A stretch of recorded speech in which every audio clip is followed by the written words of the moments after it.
el maestro de Capernaum. Seguimos con el hilo de nuestra consideración iniciada hace algunos días. Lo que va de nuestra disertación, hemos visto las bienaventuranzas del Sermón de la Montaña. Jesucristo en este sermón trató una diversidad de temas. Comparó a aquellos que estaban dispuestos a creer en sus palabras como la sal de la tierra y la luz del mundo.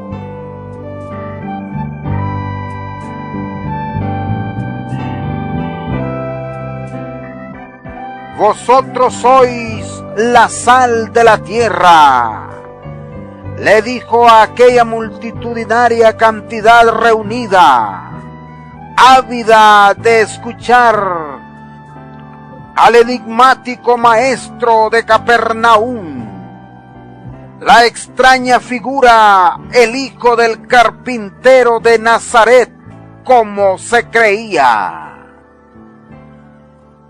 Vosotros sois la sal de la tierra, pero si la sal se desvaneciere, ¿con qué será salada? No sirve más para nada, sino para ser echada fuera y hollada por los hombres. Mateo capítulo 5, versículo 13. Amigo radioyente, este es otro concepto que ha sido distorsionado. En este tiempo, estar salado es prototipo de maldición. Pero para el maestro de Capernaum, ser sal era una bendición. En aquellos tiempos, la sal tenía un valor muy elevado. Dice la historia seglar que a los soldados romanos muchas veces les pagaban su sueldo con ciertas libras de sal para que ellos las vendieran a un alto precio. Pues en ese tiempo solo la gente de cierta capacidad económica podía disfrutar de condimentar su comida con buena sal. De ahí el porqué al sueldo del trabajador se le llamó salario.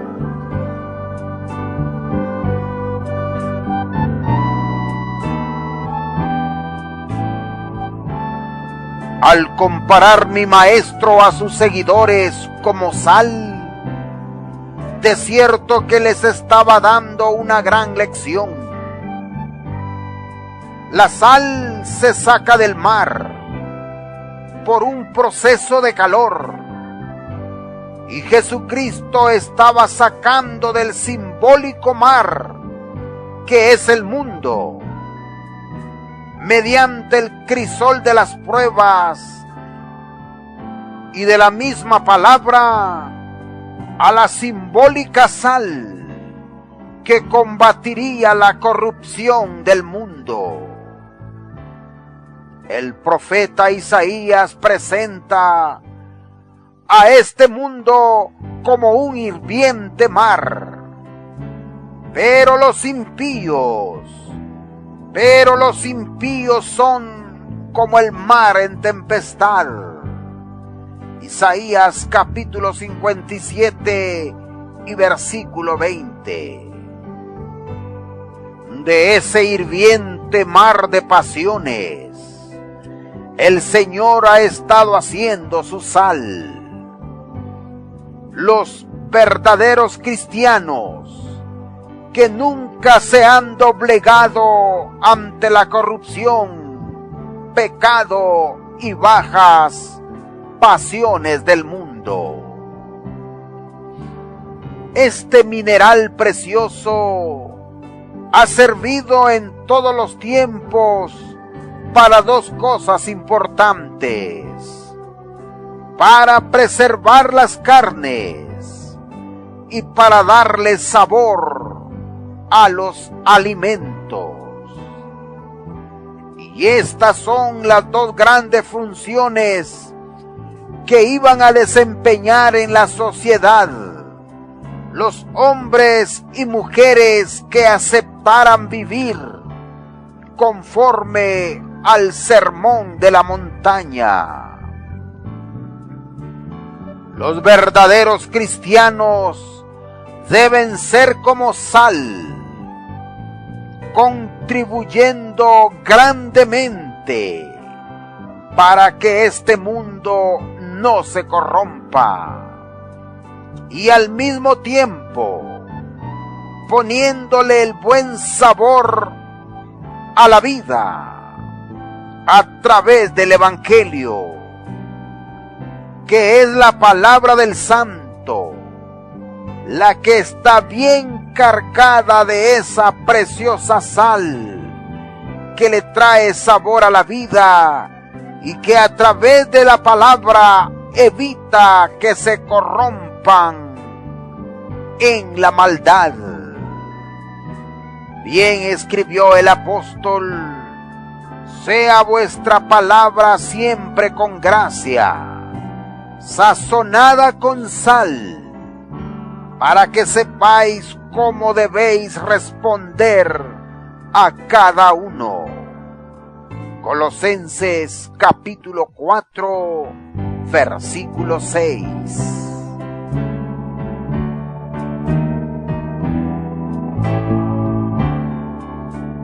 Pero el Maestro Jesús dejó un mensaje fuerte y de advertencia para aquellos que estaban comparados como la sal de la tierra.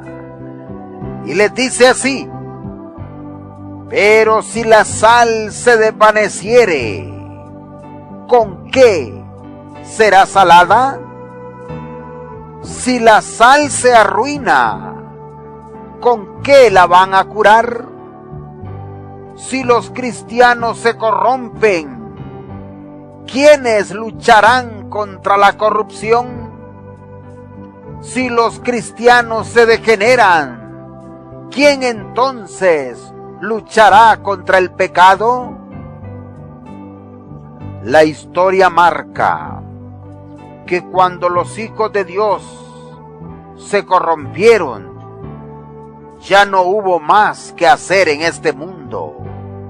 Entonces han venido los juicios, y un vivo ejemplo lo tenemos en los tiempos del diluvio.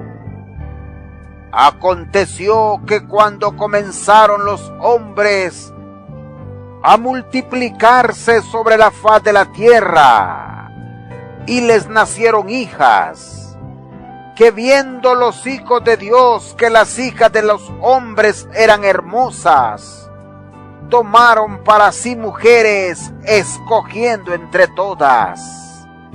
Y dijo el Eterno: no contenderá mi espíritu con el hombre para siempre, porque ciertamente él es carne, mas serán sus días 120 años.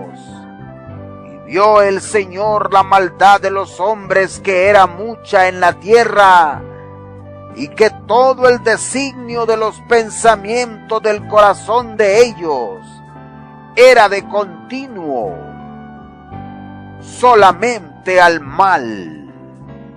Génesis capítulo 6, versículo 1 al 5. Que los hijos de los hombres se desviaban y andaban en sus tortuosas sendas en los tiempos de Noé, eso no era de asustarse. Antes bien es lo normal. Pero cuando los hijos de Dios escogieron los caminos torcidos, entonces vino el diluvio. Y los problemas de ayer son los mismos de hoy. El cristianismo, que debiera ser la sal de la tierra, se ha ido corrompiendo, se está diluyendo. Esto indica que el mundo ya no tiene remedio y por lo tanto solo le espera el juicio de Dios, como en los tiempos del diluvio.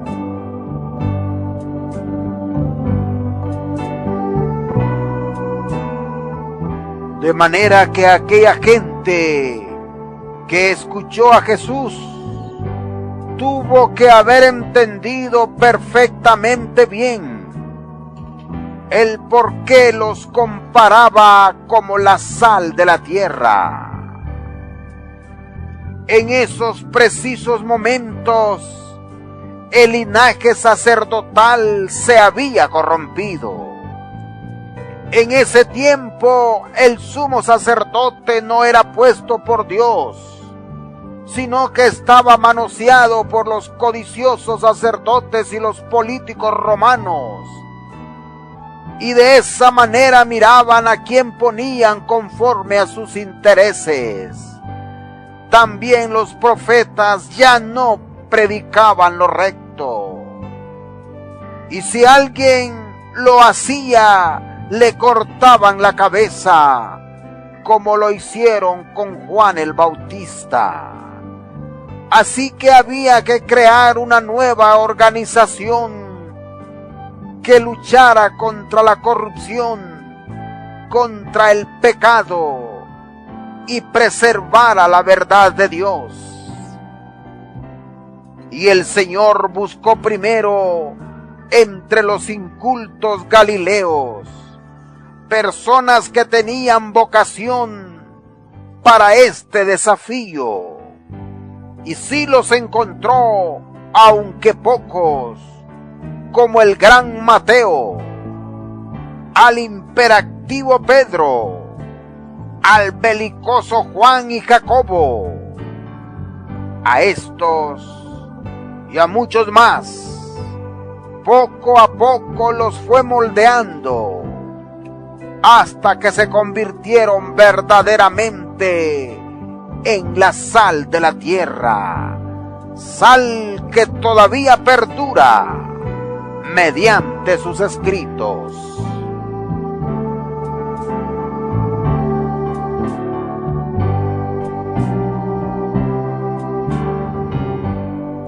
También les dijo que eran la luz. Vosotros sois la luz del mundo. Una ciudad asentada sobre un monte no se puede esconder. Ni se enciende una luz y se pone debajo de un almud, sino sobre el candelero y alumbra a todos los que están en casa.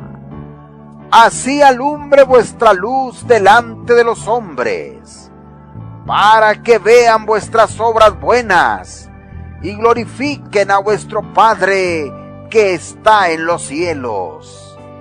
Mateo capítulo 5, verso 14 al 16. ¡Qué tremendo desafío el que Jesucristo les estaba imponiendo a todo el que quisiera seguir en este nuevo sistema de vida! Los de Capernaum y todos los de su entorno eran pueblos asentados en tinieblas, como ya lo dijimos. Pero ahora, mediante el Evangelio, servirían para luz en el mundo. Ese mismo Dios que en los tiempos pasados había hecho resplandecer de entre las tinieblas la luz, estaba repitiendo la historia en Capernaum. Los oscuros pescadores, los revoltosos galileos, ahora bajarían del monte con una nueva visión de la vida. Le hablarían al mundo de la paz que sobrepuja a todo entendimiento del incomprensible amor venido del cielo. Y todas estas obras y acciones que ellos harían se convertirían en un luminoso faro que alumbraría al mundo. Amigo mío, de una u otra manera, nosotros hemos vivido en nuestro propio Capernaum, en una vida de sombras y de muerte. Pero el Maestro Jesús nos está llamando para instruirnos en su culta cátedra y convertirnos en sal y luz para este mundo.